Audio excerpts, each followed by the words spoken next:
2011 সালে সান্তোসের মতো ক্লাবে খেলেও ব্যালন ডি'অরের র্যাঙ্কিংয়ে 10 নম্বর অবস্থানে এসেছিলেন এই ব্রাজিলিয়ান।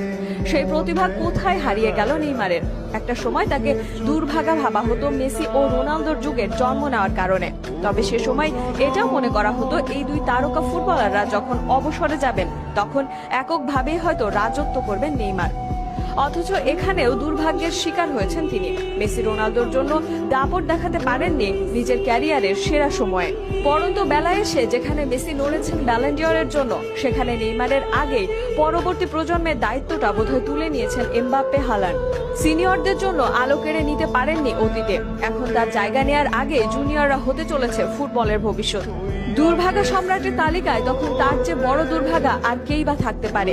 সেখানে অবশ্য সবচেয়ে বড় কারণ এই ইনজুরি, অথচ পরিসংখ্যান তার কতটাই না দুর্দান্ত।